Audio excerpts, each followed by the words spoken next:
happy to provide one for you.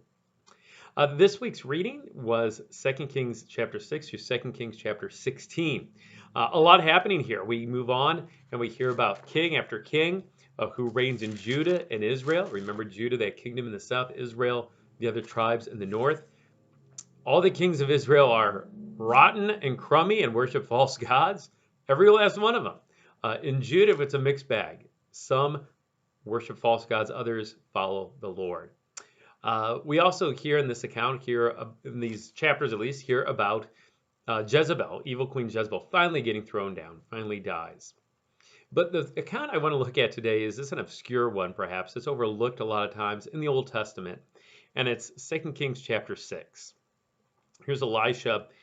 He's with these prophets as they're trying to build a shelter. All right. And something takes place here.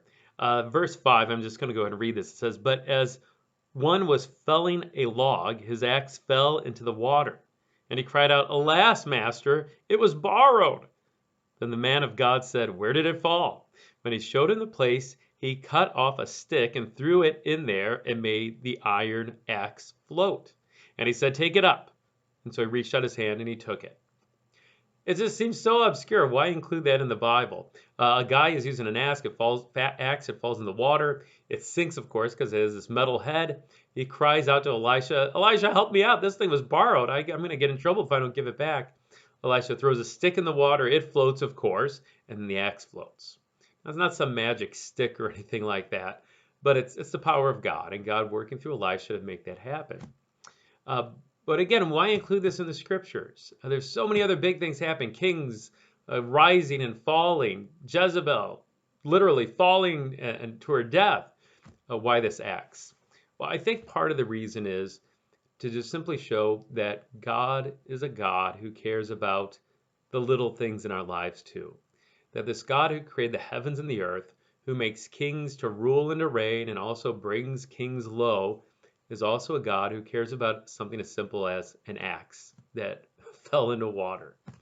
And so I hope you're encouraged by that, to know that whatever your worries are, whatever your anxieties are, you can bring them before the Lord in prayer, confident that he cares.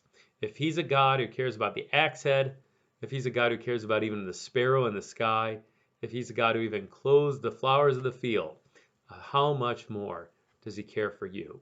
And so whatever your concerns and worries may be, bring them before the Lord in prayer, confident that he hears, he answers, because he loves you and he loves every part of your life, even the parts that seem to the rest of the world pretty unimportant. God cares. Thanks very much for listening. Next week, we're going to be pressing on, and we are going to read on through 2 Kings 17 through chapter 25. Take care. God